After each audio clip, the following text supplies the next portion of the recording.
দুনিয়ার মানুষেরা ভালো মতো শুনে রাখো, আমার আপনার ছেলে অথবা মেয়ে বিশ্ববিদ্যালয় অথবা কলেজে পড়তে গিয়ে অথবা এমনি হাঁটাহাঁটি অথবা গ্রামের মধ্যে চলতে গিয়ে কোনো সময় যদি দুর্ঘটনার শিকার হয়ে যায়, এরা যদি দৈহিক মিলন হয়ে যায়, এরা যদি জিনা করে ফেলে, তাহলে এদের বিচার ফয়সালা হলো।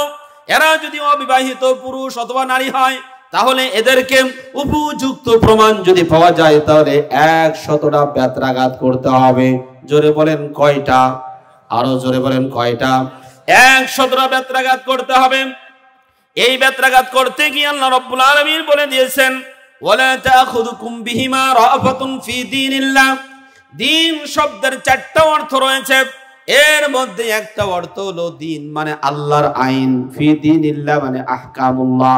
আল্লাহর আইন প্রতিষ্ঠা করতে গিয়ে যেন তোমার অন্তরে মায়া মোহাব্বত ভালোবাসা কিছুই না আসে, কারণ আল্লাহর আইন প্রতিষ্ঠা করতে গিয়ে অন্তরের মধ্যে কোনো ধরনের মায়া মোহাব্বত ভালোবাসা রাখা যাবে না। আমার প্রিয় বাবাজিরা, দ্বিতীয় খলিফাতুল মুসলিমিন হযরত ওমর রাদিয়াল্লাহু তাআলা আনহু, ওনার সন্তান আবু শাহামা, উনি একবার হঠাৎ করে মদ পান করেছেন।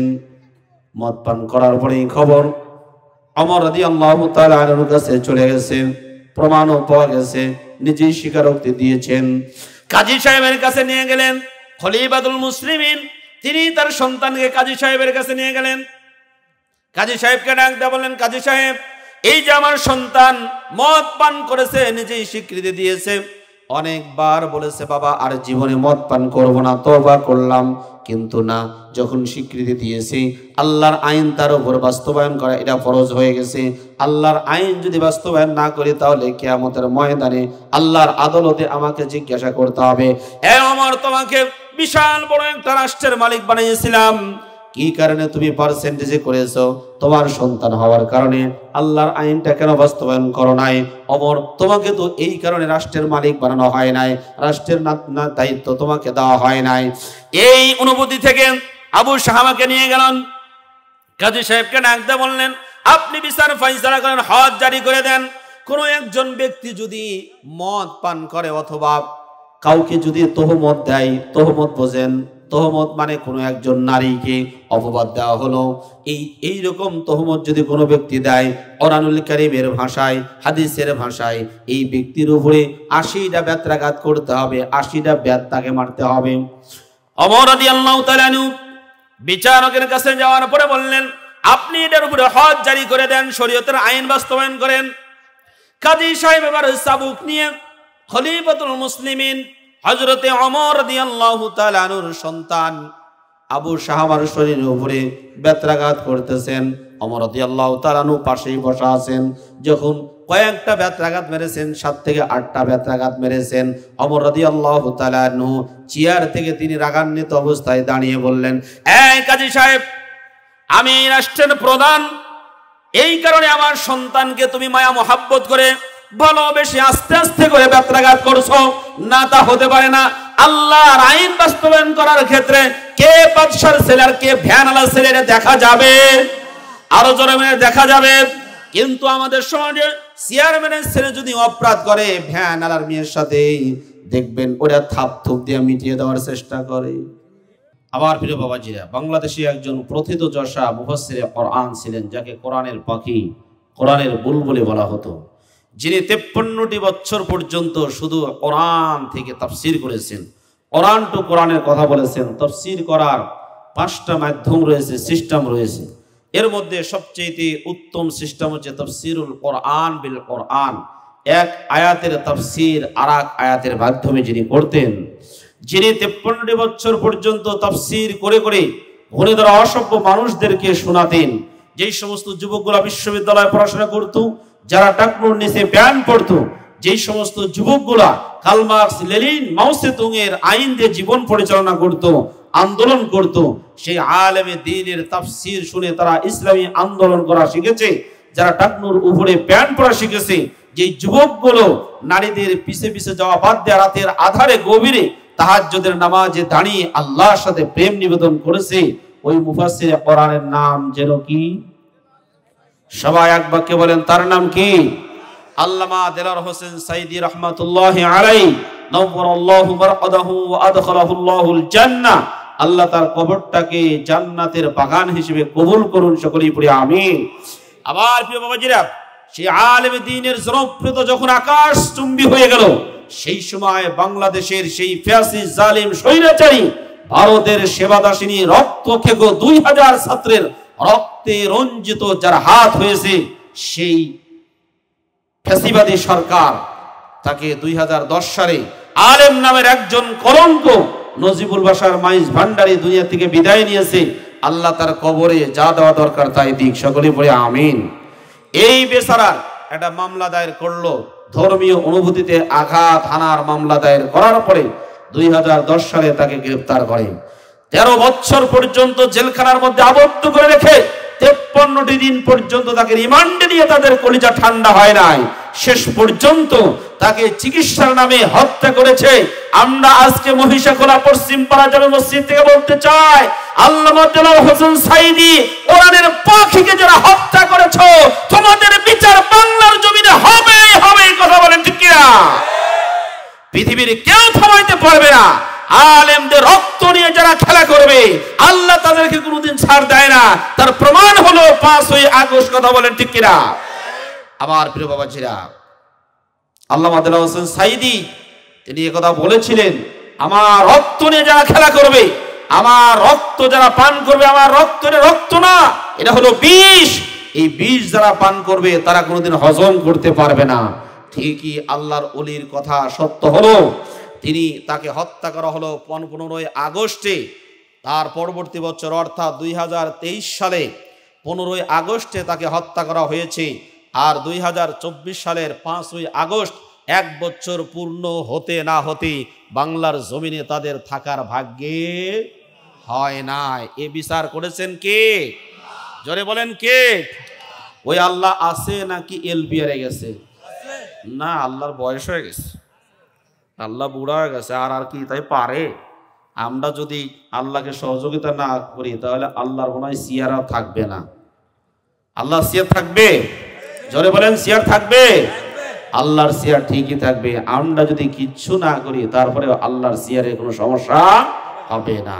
সম্মানিত ভাইয়ারা, সম্মানিত মুরব্বিন ইকরাম, দরুদ ও সালাম প্রেরণ করছি বিশ্ব মানবতার মুক্তির দিশারি হেদায়েতের কান্ডারি রাহমাতাল লিল আলামিন, যিনি এমন একটা সময় পৃথিবীর বুকে আবির্ভূত হয়েছিলেন যেই সময়কার মানুষগুলো মারামারি, কাটাকাটি, খুন খারাপি, জেনা, ব্যভিচার, সুদ, ঘুষ, মদ, জুয়া এমন কোন গর্হিত কাজ ছিল না যা তারা করতো না। সেই অধঃপতিত, নির্যাতিত, নিপীড়িত, নিগৃহীত, লাঞ্ছিত, বঞ্চিত মানুষগুলোর মাঝে আগমন করলেন এই পৃথিবীর শ্রেষ্ঠ মহামানব, যিনি মাত্র 23টি বছরের ব্যবধানে ঘুরে দাঁড়াওয়া অসভ্য বর্বর সমাজটিকে সুন্দর সোনালী সমাজে পরিণত করে ঘুমে আসেন সোনার মদিনায়। সে রাসূলের প্রতি আমাদের ভালোবাসা আছে না নাই? আরো জোরে বলেন আছে না নাই? সে রাসূলের প্রতি আমরা দরুদ ও সালাম প্রেরণ করছি, সবাই পড়ছি সাল্লাল্লাহু আলাইহি ওয়াসাল্লাম। সম্মানিত উপস্থিতি, রাসূলের চরিত্রের ব্যাপারে যদি কোনো ব্যক্তি প্রশ্ন করে, রাসূলের চরিত্র নিয়ে যদি কোনো ব্যক্তি খেলা শুরু করে দেয়, তাহলে আমরা যারা রাসূলের উম্মত রয়েছি, নিজেদের জীবনের এক ফোঁটা তাজা রক্ত থাকতে রাসূলের চরিত্র নিয়ে যারা সিনেমিনি খেলবে, ওদের জিহ্বা টেনে কুকুর কি দিয়ে খাওয়া হবে, কথা বলেন ঠিক কিনা? প্রিয় বন্ধুগণ আমার, ইসলাম নিয়ে এখন নানান ধরনের ষড়যন্ত্র চলছে। বিশেষ করে আপনাদেরকে হালনাগাদের একটা কথা বলে ফেলি। গতকালকে আপনারা দেখেছেন চ্যানেল 9-এ মনে হয় না, চ্যানেল 9-এ একজন হিজাব পরিহিতা নারী টক শোতে এসেছিল। চ্যানেল 9-এর যারা উপস্থাপিকা অথবা উপস্থাপক ছিল তারা হিজাব পড়ার কারণে তাকে টক শোতে অংশগ্রহণ করতে দেয় নাই। আমার প্রিয় বাবাজিরা, হিজাব পড়া এটা কি সুন্নাত না ফরজ? আরো জোরে বলেন সুন্নাত না ফরজ? এই ফরজ বিধান নিয়ে যারা কটূক্তি করবে, ফরজ বিধানকে যারা অবজ্ঞা করবে, 2000 ছাত্র রক্তের বিনিময়ে যেই নতুন বাংলার জমিন পেয়েছি, এর ইসলামের জমিন হবে। হিজাব নিয়ে, ইসলামের কোন বিধান নিয়ে যদি কোন ব্যক্তি কটূক্তি করে, ওই চ্যানেলকে অবিলম্বে মানুষের কাছে ক্ষমা চাইতে হবে, নইলে চ্যানেলের অস্তিত্ব বাংলার জমিনে রাখা যাবে না। কত বড় তাদের দুঃসাহস! এগুলো সব ভারতের দালাল, এগুলা পরাজিত শক্তিদের দালাল। এই দালালদের অস্তিত্ব বাংলার জমিনে রাখা যাবে না। কথা বলেন ঠিক কিনা? প্রিয় বন্ধুগণ আমার, ইসলাম নিয়ে সিনেমিনি খেলার দেশ আগামী দিনে হবে কোরআনের দেশ। কতক্ষণ ঠিক কিনা? আমরা এতদিন পর্যন্ত বাবার জীবন বিধান দেখেছি, বাবার শাসন দেখেছি, মেয়ের শাসন দেখেছি, ভাবের শাসন দেখেছি, ভাইয়ের শাসন দেখেছি, চাচার শাসন দেখেছি, আর কোন ব্যক্তির শাসন নয়। আগামী দিনে যেই জিনিসের শাসন হবে তার নাম হলো মহাগ্রন্থ আল কোরআন। এই কোরআনকে জমিনে প্রতিষ্ঠা করার জন্য, সংসদে নেওয়ার জন্য কারা কারা রাজি আছেন? দোহা তুলে আল্লাহকে দেখান।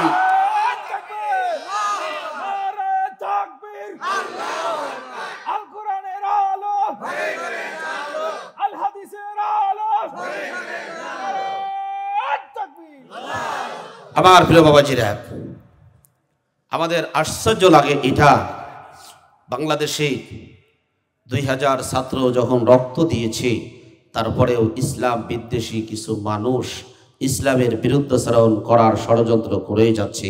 আপনাদেরকে সজাগ থাকতে হবে।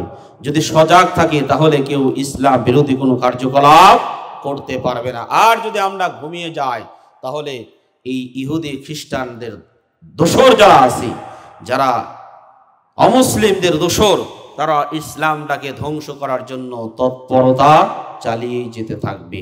সম্মানিত উপস্থিতি, আসুন আমরা যে কোরআন দিয়ে আল্লাহ রসুল মাত্র 23টি বছরের ব্যবধানে সেই সমাজটাকে সুন্দর সোনালী সমাজে পরিণত করেছেন, এ কোরআন আমাদের মাঝে আছে না নাই? আরো জোরে বলে আছে না নাই?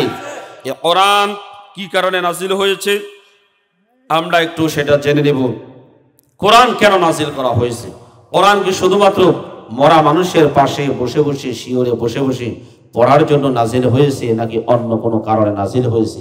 আমরা যদি কোরআনকে জিজ্ঞাসা করি, কোরআন যদি উত্তর দেয় তাহলে ভালো হবে না খারাপ হবে? জোরে বলেন। আমরা কোরআন টু কোরআন কথা বলবো ইনশাআল্লাহ, বাইরে থেকে কোনো কথা আমরা বলবো না।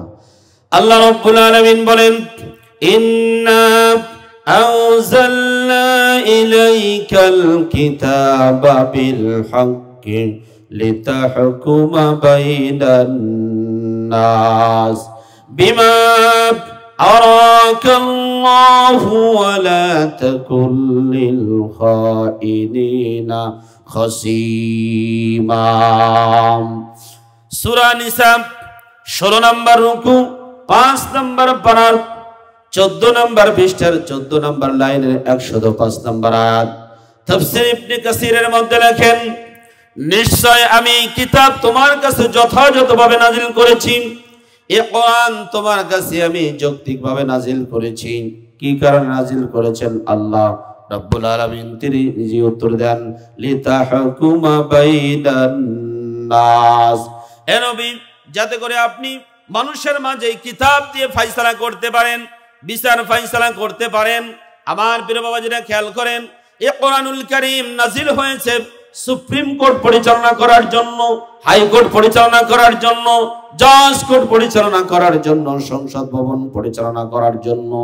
এক কথায় যদি বলতে পারি, মুরগির খামার থেকে নিয়ে সচিবালয় পর্যন্ত সব জায়গা চলবে। জোরে বলেন কি দিয়ে?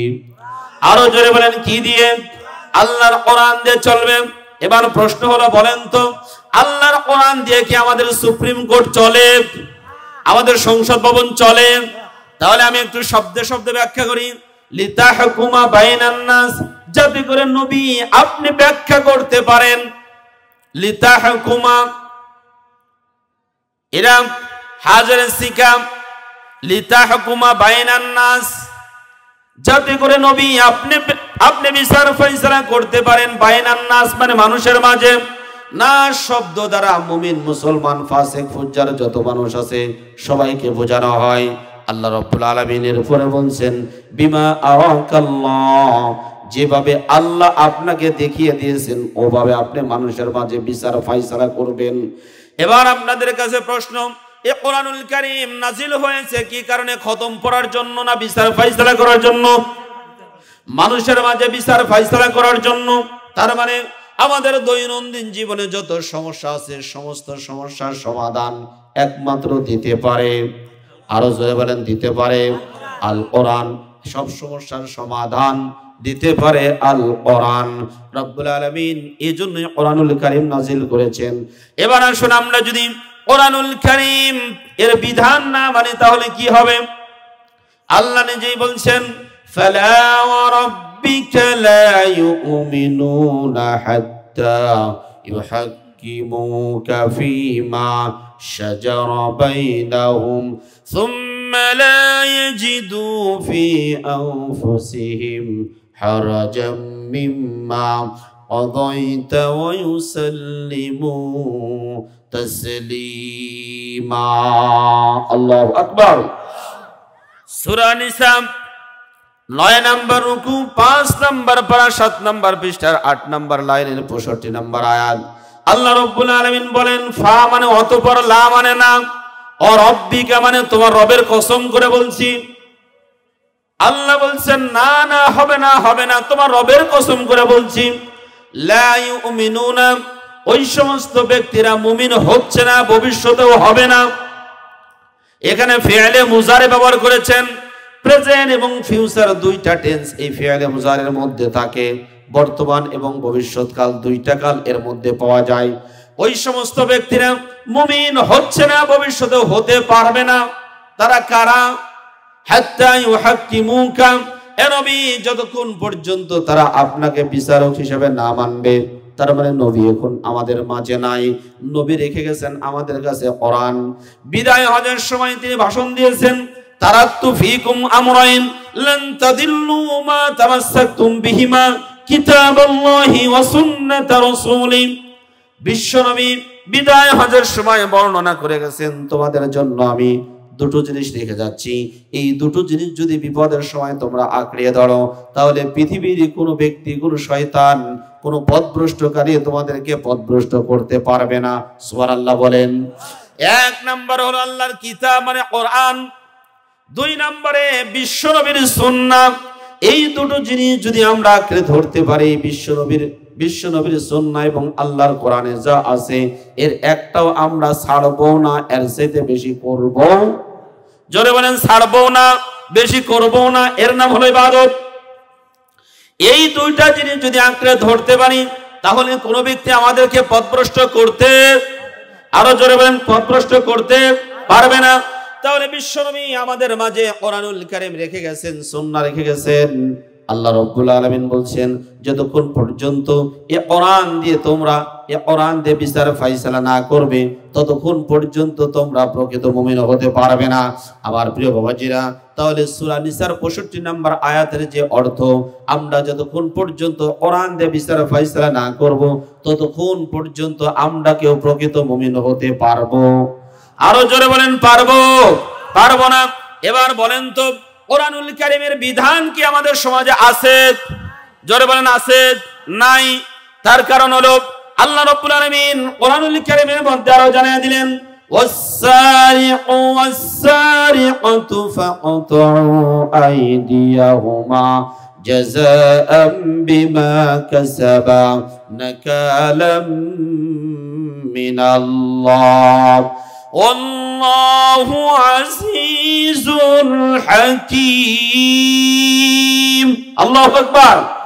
আল্লাহ রাব্বুল আলামিন সূরা মায়েদার 6 নম্বর রুকু 6 নম্বর পারা 13 38 নম্বর আয়াতে বলে দিলেন, তাফসীরে কুরতুবীর মধ্যে এসেছে, চোর অথবা চুরনি এদেরকে যদি ধরতে পারো, ফাকতু আইদিয়াহুমা, তাহলে এদের দুইটা হাত কেটে দাও। কার বিধান? আরো জোরে বলেন, কার? চোর অথবা চুরনি এদেরকে যদি ধরতে পারি, তাহলে দুইটা হাত কেটে দিতে হবে। আল্লাহ বললেন কেন? জাযাআম বিমা কাসাবা নাকালাম মিনাল্লাহ, এটা হলো আল্লাহর পক্ষ থেকে তাদের জন্য শাস্তি। আমার প্রিয় বাবাজিরা, কোরআনুল কারীমের এই একটা আইন যদি বাস্তবায়ন থাকতো, এই একটা আইনের যদি বাস্তবতা থাকতো, তাহলে বলেন তো আমাদের সমাজের মধ্যে কি কোনো চুরি থাকতো? আরো জোরে বলেন, চুরি থাকতো? গোয়াল ঘরে এখন গরু থাকে না, গরুর দাম বেড়ে গেছে। কথা বলেন ঠিক না ঠিক? গোয়াল ঘরে গরু থাকে না, এরপরে চড়ার ভিতরে মেশিন রাখলে মেশিন থাকে না। আর মসজিদে যখন আমরা মুসল্লিরা নামাজ পড়তে যাই, জুতা যদি পকেটে করে না নিয়ে যায়, বাটা জুতা নতুন তা কিনে নিয়ে পিছনে রেখে যদি নামাজ পড়ি, নামাজ শেষ হওয়ার আগেই দেখি জুতা শরীফ কেবলা পাইছে। কথা কোন ঠিক কিনা? যারা মসজিদে আসছে এরা কি মুসল্লি না? এরাও তো নামাজ পড়ার জন্য আসছে। আসলে কি এরা মুসল্লি? তবে হ্যাঁ, এরা মুসল্লি, চোর মুসল্লি। কি মুসল্লি? এই যে বাবাজি খারাপ লাগছে না, ওটা যাবে না, ওটা ওটি করা যাবে না। যদি খারাপ লাগে তাহলে দোয়া করে দিব। হ্যাঁ, আর একান্ত যদি এই 1 নাম্বার অথবা 2 নাম্বার লাগে তাহলে ভিন্ন কথা। তবে ফিরে আসতে হবে আবার। হ্যাঁ, ফিরে আসতে হবে ইনশাআল্লাহ। আমার প্রিয় বাবাজিরা, তাহলে চোর অথবা চোরনিকে যদি ধরতে পারতাম, তাহলে কোরআনের এই আইনটার বাস্তবায়ন থাকলে আমার এই বাংলার জমিনে 1 টাকাও চুরি হতো না। কথা ঠিক না ঠিক? এখন তো চুরি না, এখন পুকুর চুরি হয়, ব্যাংক চুরি হয়। এই বাংলাদেশ 1971 সনে স্বাধীন হওয়ার পর শেখ মুজিবুর রহমান বলেছিলেন 7 কোটি মানুষ 8 কোটি কম্বল, আমার কম্বলটা গেল কোথায়? মানুষ স্বাধীনতা অর্জন করে পায় সোনার খনি, আর আমি পেয়েছি চোরের খনি। আসলেই বাস্তব, চোর তো চোরই জন্ম দেয়। কথা ঠিক না ঠিক? কয়েকদিন আগের রিপোর্টে দেখবেন, এটা আমার দেশ পত্রিকায় লিখেছে, মায়ে আর বেটা 2 জনে মিলে 3600 কোটি টাকা বিদেশে পাড়ি জমিয়েছে। জোরে কোন সুবহানাল্লাহ। কত কোটি টাকা? 3600 কোটি টাকা শুধু মায়ে আর বেটায় বিদেশে পাড়ি জমিয়েছে। শুধু তাই না, রূপপুর পারমাণবিক বিদ্যুৎ কেন্দ্র থেকে 59,000 কোটি টাকা হাতিয়ে নিয়েছে। আমার আপনার মাথার গাম পায়ে ফেলানো কষ্ট অর্জিত পয়সা দিয়ে যে পারমাণবিক বিদ্যুৎ কেন্দ্র স্থাপন করা হচ্ছে, এখানকার টাকা যখন বিদেশে পাচার হয়ে যায় তখন আমাদের দেশের দ্রব্যমূল্যের দাম বেড়ে যায়। কথা ঠিক না ঠিক? এই যদি চোরের কোরআনুল কারীমের এই আইনটার বাস্তবায়ন থাকতো, তাহলে যারা ব্যাংক চুরি করছে, এরপরে সেই পারমাণবিক বিদ্যুৎ কেন্দ্র চুরি করেছে, এরপরে দেশের সম্পদ লোপাট করেছে, এদের প্রত্যেকের হাত কাটা হতো। এরা কোরআনুল কারীমের আইন ভালো এটা জানে, কিন্তু বাস্তবায়ন করতে চায় না। এই জন্য সবার প্রথমে তাদেরই হাত কাটা হতো। কথা ঠিক না ঠিক? দেখতেন কিছুদিন পরে এরার হাত দিয়ে ভাত খাইতে পারে না, চামচ দিয়ে ভাত খাওয়া লাগে, কারণ হাত এটা কেটে গেছে। বড়রাই সবচেয়ে বেশি চুরি করে, যারা যত বড় শিক্ষিত তারা তত বড় চোর। কথা ঠিক না ঠিক? আচ্ছা বলেন তো, পদ্মা সেতুর টাকা আমি আর আপনি কি কেউ আটানাও চুরি করছি? কেউ চুরি করে নাই। কারা চুরি করছে? যারা যত বড় শিক্ষিত তারাই হলো তত বেশি চুরি করেছে। সুতরাং কোরআনুল কারীমের যদি এই আইন বাস্তবায়ন থাকতো, তাহলে আমার দেশের কোনো চোর খুঁজে পাওয়া যেত না। সুতরাং সেই কোরআনুল কারীমের আইন সমাজে বাস্তবায়ন করা দরকার আছে না নাই? আরো জোরে দরকার আছে না নাই? সুখী সমৃদ্ধশালী, চোর মুক্ত, বাটপার মুক্ত, রাহাজানি ছিনতাই মুক্ত, ধর্ষক মুক্ত যদি রাষ্ট্র করতে চায়, কোরআনুল কারীমের আইনের বিকল্প কোনো আইন চলতে পারে না। প্রিয় বাবাজিরা, আপনাদের কাছে ছোট্ট একটা যুক্তি আমি উপস্থাপন করব, দেখেন তো যুক্তিটা আপনাদের কাছে মেলে কিনা। আপনাদের এই মসজিদের নাম মহিষাখোলা পশ্চিম পাড়া, তাই না? আচ্ছা, পাশে একটা মসজিদের নাম বলেন তো। হ্যাঁ, বুঝি নাই? আক-কয়রা জামে মসজিদ। এই আক-কয়রা জামে মসজিদ পরিচালনা একটা কমিটি আছে না নাই? আছে। এই কমিটির লোকজন চিন্তা করলো, এই মহিষাখোলা পশ্চিম পাড়া জামে মসজিদের কমিটি এরা তেমন ভালো না, এদেরকে তা চলছে না। আক-কয়রা মসজিদ কমিটির লোকজন এসে মহিষাখোলা পশ্চিম পাড়া জামে মসজিদের কমিটিদেরকে বলল, এই শোনো, আগামী কাল থেকে তোমাদের কোনো আইন এই মসজিদে চলবে না, চলবে আমাদের আইন। আক-কয়রা মসজিদের কমিটির আইন দ্বারা এই মসজিদ পরিচালিত হবে। এই মসজিদের ইমাম সাহেবের বেতন, এর ছুটি ছাড়া কোথাও কোনো ভেঙে গেলে রিপেয়ারিং করার দায়িত্ব আক-কয়রা মসজিদ কমিটি। এই কথা যদি আক-কয়রা মসজিদ কমিটি এসে মহিষাখোলা পশ্চিম পাড়া জামে মসজিদের কমিটিকে বলে, তাহলে এই কমিটি তো রাগ করে অন্য মসজিদে নামাজ পড়তে যাবে। মুরব্বি তাই যাবে না? হ্যাঁ, এই মসজিদে নামাজই পড়বো না, ব্যাগ কেল্লা এসে আমাদের সবকিছু দখল করে নিয়েছে, আমরা অন্য মসজিদে নামাজ পড়বো। আপনারা এটা বলবেন না? এটা বলবেন না? হ্যাঁ, এটা বলবেন। যারা এটা বলবে তাদের নামে পুরুষের আগ দিয়ে একটা কয়াকারে কাজ যুক্ত করতে হবে। কথা কান ঠিক নেবে ঠিক? আর যারা এই কথা বলবে না, খবরদার, আমার বাপে জমিন দিয়েছে, আমার দাদাই জমিন দিয়েছে, আমাদের মাথার গাম পায়ে ফেলানো পয়সা দিয়ে মসজিদ নির্মাণ করেছি, তোমাদের কোনো মাতব্বাড়ি এই মসজিদে চলবে না, আমাদের মাতব্বাড়ি চলবে। সুতরাং ওরা তারপরে যদি জবরদখল করতে আসে, প্রয়োজনে তাদের বিরুদ্ধে যুদ্ধ করব, মারামারি করব, জীবন দিব, তারপরে এই মসজিদের নেতৃত্ব নিতে দিব না। কতক্ষণ ঠিক না ঠিক? এর কারণ হলো এই, আমার আপনার মাথার গাম পায়ে ফেলানো অর্থ এই মসজিদে আছে, আমার দাদাই জমি দিয়েছে, ওদের কারো জমি এখানে নাই, ওদের মাথার গাম পায়ে ফেলানো পয়সা আমাদের মসজিদে নাই, সুতরাং ওদের মাতব্বাড়ি আমরা মেনে নিতে পারি। আচ্ছা, এইটুকু বোঝার জন্য কি এমএ পাস করা দরকার? এইটুকু বোঝার জন্য 9 ক্লাস কম মেট্রিক ফেল করলেও চলবে। কতক্ষণ ঠিক না ঠিক? সুতরাং এতটুকু বুঝে থাকলে এবার আপনাদের কাছে প্রশ্ন, বলেন তো আসমান সৃষ্টি করেছেন কে? আরো জোরে বলেন কে? আমাদেরকে সৃষ্টি করেছেন কে? জমিন সৃষ্টি করেছেন কে? এই ক্ষেত্রে অন্য কারো কোনো অবদান আছে? বাংলাদেশের যতগুলো দল আছে, এই দলের অবদান কি জমিন সৃষ্টি করার ক্ষেত্রে ছিল? মানুষ সৃষ্টি করার ক্ষেত্রে ছিল? আসমান সৃষ্টি করার ক্ষেত্রে ছিল? ছিল না। তাহলে আমার প্রিয় বাবাজিরা, আপনাদের মাথার গাম পায়ে ফেলানো অর্থ দিয়া তৈরি করা মসজিদ যদি অন্য এলাকার কমিটি এসে পরিচালনা করতে গেলে আপনারা পরিচালনা করতে না দেন, তাহলে যে আসমান তৈরি করলেন আল্লাহ, আমাদেরকে তৈরি করলেন আল্লাহ, জমিন তৈরি করলেন আল্লাহ, সেই আল্লাহর দেওয়া জমিনে কোনো মানুষের তৈরি কিন্তু আইন চলতে পারে না, একমাত্র আইন চলবে আল্লাহর। কথা বলেন ঠিক কিনা? এটা কি যৌক্তিক না অযৌক্তিক? আরো জোরে বলেন, যৌক্তিক না অযৌক্তিক? এই কথাটা যদি আমরা মেনে নিতে পারি, তাহলে সব সমস্যার সমাধান হয়ে যাবে আমার প্রিয় বাবাজিরা। তাহলে জমিন যার, বিধান চলবে। আরো জোরে বলেন, বিধান চলবে, অন্য কারো বিধান চলতে পারে না। আরেকটা উদাহরণ দিই, আপনাদের খারাপ লাগছে? আচ্ছা, আরেকটা উদাহরণ দিই। আমি একদিন কাশি বানানোর জন্য কামারের কাছে গেলাম, তো কামার আমার কাশিরা দাঁড় করে দিল, দাঁড় কাটানো শেষ, আমি কাশিরা ধরবো সময় হাত দিয়েছি, কামার এবার বলে, এই হুজুর সাবধান, হাত দিয়েন না, এটা গরম। তো কি করলো, ঠান্ডা করার জন্য পানির মধ্যে চুবিয়ে রাখলো। আমি তখন টের পেলাম, গরম যখন হয়ে যায় তখন ওটাকে ঠান্ডা করার জন্য পানিতে চুবিয়ে রাখতে হয়। তো আমার একটা অ্যান্ড্রয়েড সেট ছিল, এই সেটটা বেশিক্ষণ ব্যবহার করলে গরম হয়ে যায়। বাড়িতে এসে আমি দেখলাম খুব গরম হয়ে গেছে। তো আমি তো কামারের কাছে গিয়ে শিখেছি, গরম হলে পানির মধ্যে ভিজিয়ে রাখলে সেটা ঠান্ডা হয়। সুতরাং আমার এই অ্যান্ড্রয়েড সেটটা গরম হওয়ার পরে পানির মধ্যে চুবিয়ে রাখছি। এবার বলেন তো, ওটা ঠান্ডা হবে না গরম হবে? কি হবে? ওটা ঠান্ডা হবে, তবে চিরতরে ঠান্ডা হবে, আর কোনোদিন এটা গরম হবে না, আর কোনোদিন জাগবে না। তার মানে হলো এই কাশি এটা পানির মধ্যে দিলে ঠান্ডা হয়ে যায়, কিন্তু মোবাইল গরম হলে পানির মধ্যে দিলে ঠান্ডা হয় না। আমি যে কামারের থিওরি নিয়ে এসেছি, সেই থিওরিটা ঠিক না, এটা ভুল থিওরি ছিল। বরং মোবাইল তৈরি করার পরে কোম্পানি এর সাথে একটা ক্যাটালগ দিয়েছে, ক্যাটালগ আছে না, ক্যাটালগ দিয়েছে।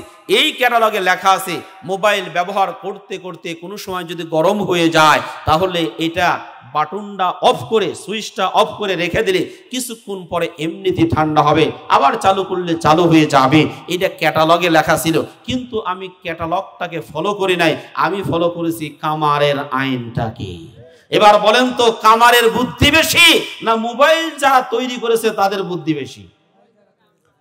এই কয়েকজন বলতেছে, সবাই বলে না আমারই বুদ্ধি বেশি। হ্যাঁ, এবার বলেন তো, এখানে বুদ্ধি কার বেশি? মোবাইল যিনি তৈরি করেছেন তার বুদ্ধি সবচাইতে বেশি। এবার বলুন, এই ক্যাটালগের যেটা লেখা ছিল এটার যদি অনুসরণ করতাম, তাহলে কি মোবাইলটা নষ্ট হতো? মোবাইলটা মোটেই নষ্ট হতো না। এর মানে হলো এই, আল্লাহ রাব্বুল আলামিন মানুষকে তৈরি করার পরে তারা কিভাবে পরিচালিত হবে এটার জন্য একটা ক্যাটালগ দিয়েছেন। একটু চিল্লা বলেন তো, ওই ক্যাটালগের নাম কি? আরো জোরে বলেন, ক্যাটালগের নাম কি? আল কোরআন। এ কোরআনে লেখা আছে একজন মানুষ, একটি সমাজ কিভাবে পরিচালিত হলে, কোন আইন মানলে সমাজটা সুন্দরভাবে চলবে, সমাজের মধ্যে কোনো অসাম্যতা থাকবে না, ভারসাম্যহীন হবে না, ব্যালেন্সেবল সমাজ হবে, এটা এই ক্যাটালগের মধ্যে লেখা আছে না নাই? আরো জোরে আছে না নাই? সুতরাং আমরা যদি ওই কামারের আইন দিয়ে মোবাইলটা পরিচালনা করি, তাহলে মোবাইল যেমন নষ্ট হয়ে যাওয়ার সম্ভাবনা আছে, ঠিক কার্ল মার্কস, লেনিন, মাও সেতুংয়ের আইনটা যদি মানুষের ব্যক্তিগত জীবন, পারিবারিক জীবন, সামাজিক জীবন, অর্থনৈতিক জীবন, আন্তর্জাতিক জীবন পরিচালনা করে, তাহলে ওই জীবনটা কোনোদিন সুন্দর হতে পারে না। বরং এই ক্ষেত্রে কোরআনের আইনটা মেনে যদি আমরা সব জায়গা পরিচালনা করতে পারি, বলেন তো সমাধান হবে কি হবে না? আরো জোরে বলে হবে কি হবে না? আমরা সে কোরআনের আইন মানতে রাজি আছি? সবাই বলেন রাজি আছি তো ইনশাআল্লাহ। সম্মানিত বাবাজিরা আমার, তাহলে আমাদের মাঝে কোরআনের আইন চালু নাই, হাত কাটার আইনটা আমাদের দেশে নেই। আবার কোনো ছেলে যদি জেনা করে, তাহলে তার আইন আমাদের দেশে এক এক রকম আছে। কোরআনুল কারীমের মধ্যে যে আইন আছে, ওই আইনটা আমাদের সমাজে, আমাদের সুপ্রিম কোর্টে নাই। কোরআনুল কারীমকে আমরা একটু জিজ্ঞাসা করি, ও কোরআন আমাদেরকে একটু জানিয়ে দাও, আমাদের এই সমাজে হাজারো বিপদগামী যুবক রয়েছে, অনেক যুবতী রয়েছে। এই যুবক যুবতীগুলো একসাথে বিশ্ববিদ্যালয়ে পড়তে গিয়ে তারা অনেক সময় দুর্ঘটনা ঘটিয়ে ফেলে। এরা যদি কোনো সময় দুর্ঘটনা ঘটিয়ে ফেলে, তাহলে তাদেরকে আমরা কিভাবে বিচার ফায়সালা করব?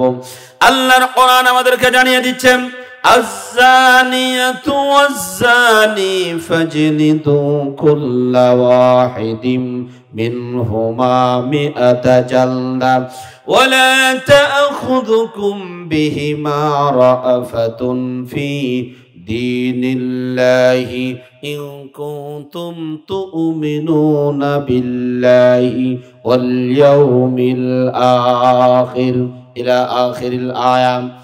আল্লাহর কোরআন সূরা নূর 18 নম্বর পারা 9 নম্বর পৃষ্ঠার 2 নম্বর লাইনে 2 নম্বর আয়াতের মধ্যে রব্বুল আলামিন জানিয়ে দিচ্ছেন, ও দুনিয়ার মানুষেরা ভালো মতো শুনে রাখো, আমার আপনার ছেলে অথবা মেয়ে বিশ্ববিদ্যালয় অথবা কলেজে পড়তে গিয়ে অথবা এমনি হাঁটাহাঁটি অথবা গ্রামের মধ্যে চলতে গিয়ে কোনো সময় যদি দুর্ঘটনার শিকার হয়ে যায়, এরা যদি দৈহিক মিলন হয়ে যায়, এরা যদি জিনা করে ফেলে, তাহলে এদের বিচার ফায়সালা হলো।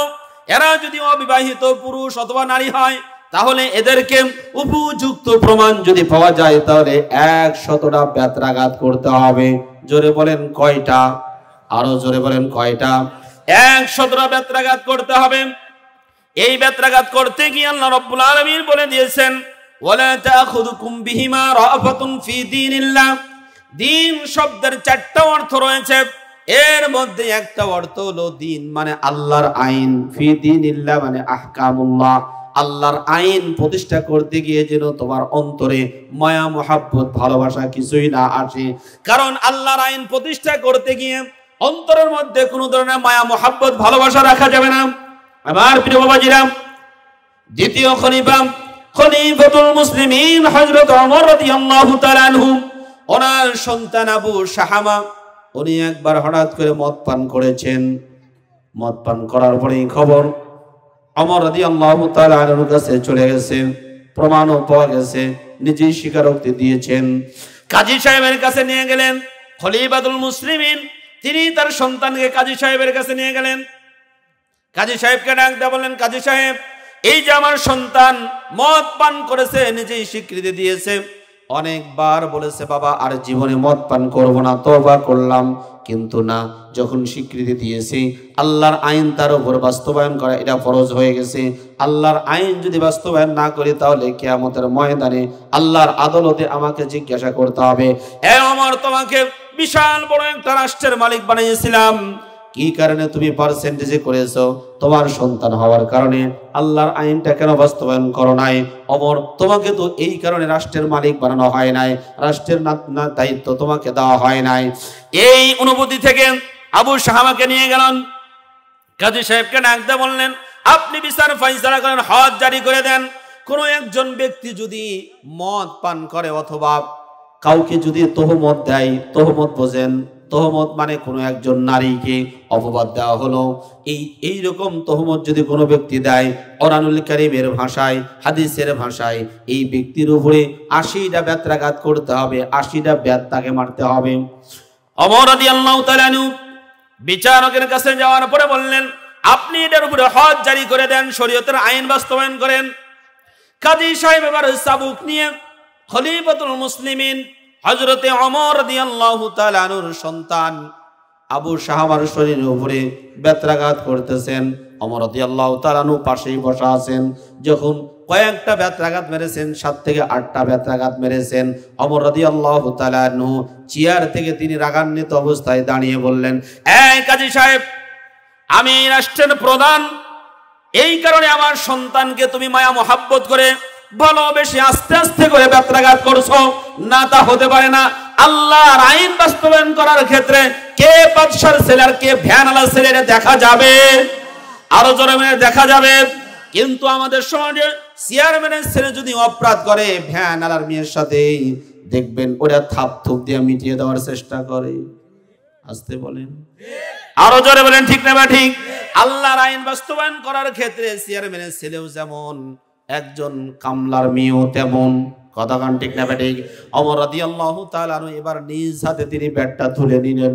খেয়াল করেন, অন্তরের দিল দিয়ে শোনেন, হযরত ওমর ফারুক রাদিয়াল্লাহু তাআলা আনহু তার শরীরে যতটুকু শক্তি ছিল সর্বশক্তি নিয়োগ করে সন্তানের আপন সন্তানের উপরে বেত্রাঘাত করতেছেন। সন্তান হাওমাও করে চিৎকার করতেছে, বাবা জীবনে আর কোনোদিন মদ পান করব না, হঠাৎ করে আমার এমন হয়েছে, আমি আর মদ পান করব না। এদিকে স্ত্রী এসে বলতেছে, প্রাণের স্বামী, যত জিজিয়ার প্রয়োজন হয়, যত জরিমানার প্রয়োজন হয়, সব জরিমানা দিতে রাজি আছি, তবু আমার সন্তানটাকে মেরেন না। ওমর রাদিয়াল্লাহু তাআলা কারো কথা শুনছেন না, একের পর এক বেত্রাঘাত করে যাচ্ছেন। যখন তিনি 60টা বেত্রাঘাত করেছেন, বেত্রাঘাত করার পরে দেখলেন সন্তান সহ্য করতে না পেরে সেখানেই মৃত্যুবরণ করেছেন। সন্তান দুনিয়া থেকে বিদায় নিয়েছে। এবার ওমর রাদিয়াল্লাহু তাআলা আনহু নিজ হাতের সন্তানকে গোসল করালেন, কাফন পরিধান করালেন, দু চোখের পানি অঝর জন্যই ওমর রাদিয়াল্লাহু তাআলা আনহু ছেড়ে দিলেন। হাওমাও করে তিনি কাঁদতেছেন।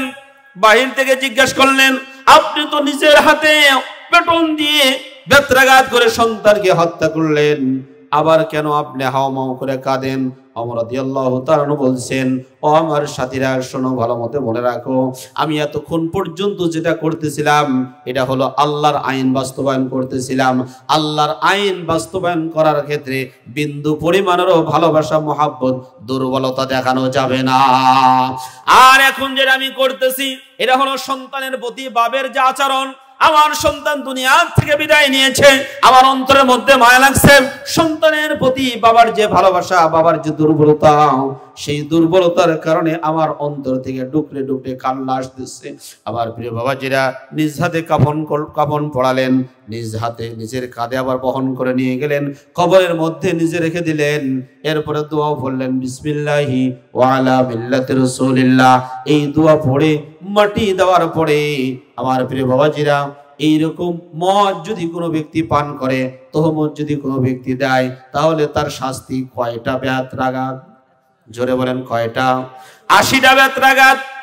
কেউ যদি মদ পান করে অথবা তহমত দেয়, তহমত, এদের জন্য 80টা বেত্রাঘাত। আর যদি জেনা করে তাহলে 100টা বেত্রাঘাত। মিয়াতা জালদা, মিয়াতুন মানে 100, জালদাতুন মানে বেত্রাঘাত। এবার তিনি 60টা বেত্রাঘাত করার পরে আরো বাকি আছে কয়টা? আরো 20টা। এই 20টা বেত্রাঘাত তিনি কবর দেওয়া শেষ করার পরে বাকি যে 20টা রয়েছে, এই 20টা বেত নিজ হাতে বেত তুলে আবার কবরের উপরে তিনি 20টা বেত্রাঘাত করলেন। এই হলো 80টা পূর্ণ করে তিনি বাড়িতে চলে আসলেন। আসার পরেও তিনি হাওমাও করে কান্নাকাটি করেছেন। আমার প্রিয় বাবাজিরা, আমার বোঝানোর উদ্দেশ্য যেটা ছিল, ফি ওয়ালা তাখুদুকুম বিহিমা রাফাতুন ফি দীনিল্লাহ, আল্লাহর আইন বাস্তবায়ন করার ক্ষেত্রে কোনো ধরনের ভালোবাসা মহাব্বত অন্তরে পয়দা করা যাবে না। প্রিয় বাবাজিরা, আমার সমাজে যদি জেনার এই বিধানটার প্রচলন থাকলো, 100টা বেত্রাঘাত যদি জনসম্মুখে প্রচার করা হতো, satellite, print media, electronics media, TV চ্যানেলে যদি প্রচার করা হতো, ওপেন মাঠের মধ্যে যদি ওই নারী আর পুরুষকে নিয়ে এরকম বেত্রাঘাত করা হতো, বলেন তো আর কি আমার দেশে এরকম জেনাকারী পাওয়া যেত? আরো জোরে বলেন, পাওয়া যেত? পাওয়া যেত না। আফসোসের বিষয় হলে জাহাঙ্গীরনগর বিশ্ববিদ্যালয়ে সেই কালামানিক মানিক নামক একজন ছেলে আছে। এই ছেলে ছাত্রলীগ করে, 100টা ধর্ষণ করার পরে এই কালামানিককে এই ছেলেটাকে ফুলের মালা গলায় দিয়ে বরণ করে নিয়েছে।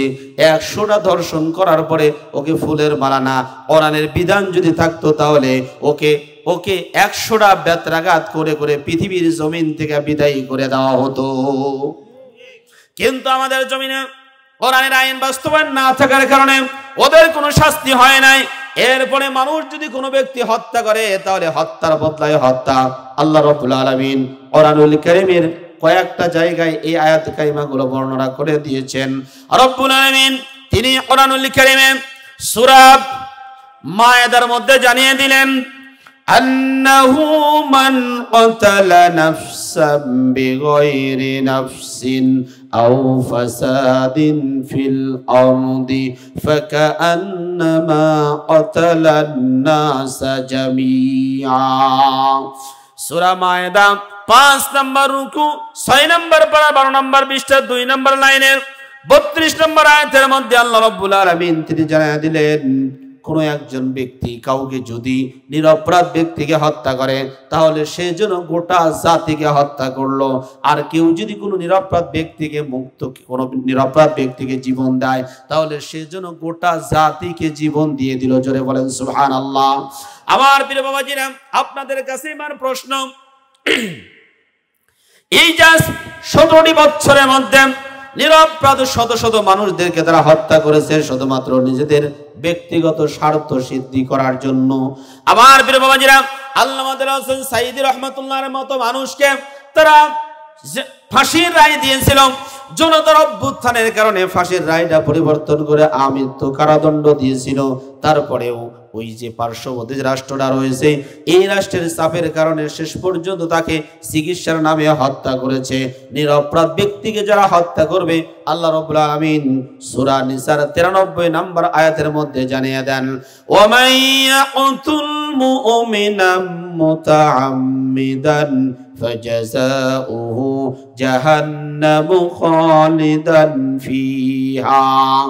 রাব্বুল আলামিন এই জায়গাতে বললেন, যারা নিজেদের চেয়ারকে পাকাপোক্ত করার জন্য একজন নিরপরাধ মানুষকে হত্যা করবে, আল্লাহ রাব্বুল আলামিন তাদের জন্য 5 ধরনের গজব নাজিল করবেন। এর মধ্যে 1 নম্বরে হলো ওরা নামাজ পড়তে পারে, হজ করতে পারে, যাকাত দিতে পারে, কিন্তু এত কিছু করার পরেও ওরা সরাসরি আল্লাহর জাহান্নামে চলে যাবে। কথা বলেন ঠিক কিনা? এরা নামাজ পড়তে পারে, হজ করতে পারে, যাকাত দিতে পারে, মাথায় পট্টিও বাঁধতে পারে, হাতে তসবিও রাখতে পারে, সকালবেলা উঠে যায় নামাজও খুঁজতে পারে। কথা কান ঠিক না ঠিক? এত কিছু করার পরেও আল্লাহর জান্নাতে যেতে পারবে না। যেই সমস্ত ব্যক্তিদেরকে তারা হত্যা করেছে এরা নিরপরাধ মানুষ ছিল। তিনটা মন্ত্রণালয় চালানোর পরেও আজ অবধি 3টা মন্ত্রণালয় থেকে 1 পয়সারও দুর্নীতি খুঁজে পায় না। কথা কান ঠিক না ঠিক? এত বিশাল বড় দায়িত্ব, এত বড় দায়িত্ব পালন করতে গিয়ে 2-1টা জায়গায় ভুল হতেই পারে, কিন্তু না, আজ অবধি একটা ভুলও ধরতে পারে নাই, 1 টাকার দুর্নীতিও তারা ধরতে পারে নাই। কারণ এদের মধ্যে কাদের ভয় ছিল? আরো জোরে বলেন, কাদের ভয় ছিল? সাল্লাল্লাহু আলাইহি ওয়াসাল্লাম। আমার প্রিয় বাবাজিরা, সুতরাং কোরআনের আইন যদি আমাদের সমাজে থাকতো তাহলে কি এই সমস্ত অসঙ্গতি থাকতো? আরো জোরে অসঙ্গতি থাকতো? থাকতো না। এরপরে আর অসঙ্গতি হচ্ছে, এটা বললে আমরা সবাই ফেঁসে যাব, অধিকাংশ মানুষ ফেঁসে যাব। সেটা হলো এই ছেলে মেয়েদের সম্পত্তির ভাগ আল্লাহ কোরআনে বর্ণনা করছেন কিনা? ছেলেরা পাবে 2 ভাগ, মেয়েরা পাবে 1 ভাগ। আবার বাবা মারা যাওয়ার পরে বোনেরা সম্পত্তি পায় কিনা? জোরে বলেন, পায় কিনা? সেই সম্পত্তি কি আমরা দিই? হ্যাঁ, অনেকেই দেয় না, মানে অধিকাংশই দেয় না। বোনদের যে সম্পত্তি, তারা যে প্রাপ্তি রয়েছে, এই সম্পত্তি যদি না দিই তাহলে অন্যের হক নষ্ট করলে যেই কবিরা গুনাহ, সেই কবিরা গুনাহ আমার আপনার আমলে চলে আসবে। আমাদের দেশে আবার অনেক মুরব্বী আছে এই কথা, হজ করতে যাবে এমতো অবস্থায় ছেলে 1জন, মেয়ে 4টা। এখন মেয়েদেরকে ডাক দে, বলে মা তোদেরকে আমরা দোয়া করে দিলাম, কাবা শরীফের গিলাফ ধরে তোদের জন্য দোয়া করব, যত জমি আছে এই ছোট ছেলের নামে সব লিখে দিয়েছি। এমন 1st ক্লাস গেজেটের বদমাইশ আজি সাহেব আছে না নাই? আরো জোরে আছে না নাই? ওরা আবার কিসের হক? বান্দার হক যারা নষ্ট করে তাদের কোনোদিন হজ নাই। যারা বলেন ঠিক না ঠিক? আছে না নাই? আছে।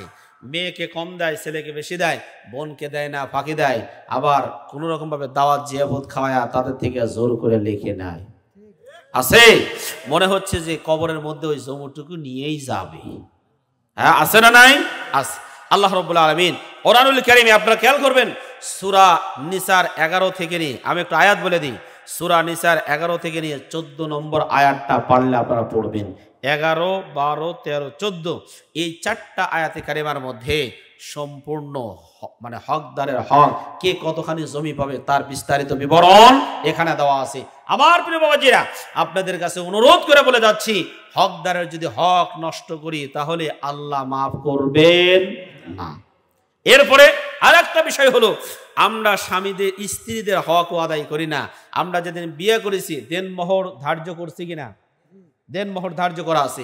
এই দেনমোহর মহারণা এটাও আদায় হয় না। দেনমোহর যদি আদায় না হয়ে থাকে, এমত অবস্থায় যদি মৃত্যুবরণ করে, কিয়ামতের ময়দানে জিনাকারের খাতায় স্বামীর নাম ওঠানো হবে। এরকম আল্লাহর ওলি আছে না নাই? আসতে বলেন, আরো জোরে আছে না নাই? আল্লাহর ওলি আছে। অথচ আল্লাহ রাব্বুল আলামিন কোরআনুল কারীমে বলে দিচ্ছেন, ওয়াতুন নিসা সাদাকাতিহিন্না নিহলা, তোমরা তোমাদের স্ত্রীদেরকে বিয়ে শাদী করে নিয়ে আসবে, স্বতঃস্ফূর্তভাবে তাদেরকে দিয়ে নিয়ে আসবে। কি করবে? দিয়ে নিয়ে আসবে। আর আমরা এখন উল্টা করি, আমরা আরো নিয়ে আসি। কিছুদিন পরে আমার কাছে এক বেচারা এসে বলতেছে, হুজুর একটু দোয়া করেন, ছোট ছেলে আমার কথা মোটেও শোনে না, শুধু শ্বশুরের কথা শোনে। শুধু কার কথা শোনে? শ্বশুরের কথা শোনে। কেন শ্বশুরের কথা শোনে? বিয়ার সময় খোঁজ নিয়ে দেখলাম শ্বশুর বাড়ি থেকে মাত্র 8 লক্ষ টাকা নিয়েছে। সুবহানাল্লাহ কইবেন না? কয় লক্ষ টাকা? 8 লক্ষ টাকা নিয়ে সিঙ্গাপুরে পাড়ি জমিয়েছে। এখন সিঙ্গাপুরে 8 লক্ষ টাকা দিয়ে যদি পাড়ি জমায়, তার মানে এই ষাঁড়টা শ্বশুরের কাছে বিক্রি করে দিছে। কতক্ষণ ঠিক না ঠিক? ষাঁড়টা যদি শ্বশুরের কাছে বিক্রি করে দেয়, ওই ষাঁড় কি আর বাপের কথা শুনবে? মোটেই শুনবে না। তো এ দোষ কার? বাপের দোষ না? আপনার কথা শুনবে কেন? ষাঁড়টা তো আপনি বিক্রি করে দিয়েছেন আর একজনের কাছে, মোটেও শুনবে না। আপনি স্বতঃস্ফূর্তভাবে মহারণা দিয়ে বিয়ে করে নিয়ে আসেন, আপনার কথা শুনবে।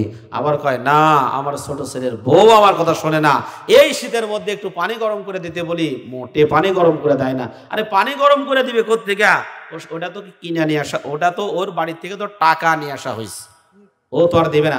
আমি আপনি যদি বুখারী শরীফের 2য় খণ্ড কিতাবুন নিকাহের মধ্যে যে হাদিসটা রয়েছে, তুনকাহুল মারআতু লিআরবাইন লিজামালিহা ওয়া লিমালিহা ওয়া লিহাসাবিহা ওয়া লিদীনিহা ফাসফার বিজাতিদ্দিন।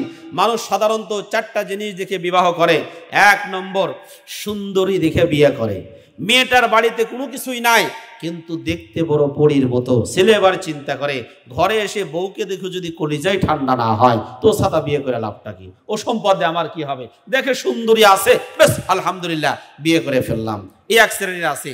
আর এক শ্রেণীর আছে ওয়ালি মালিহা, মেয়েটা দেখতে পাতিলের কালির মতো ফকফকা। কার মতো?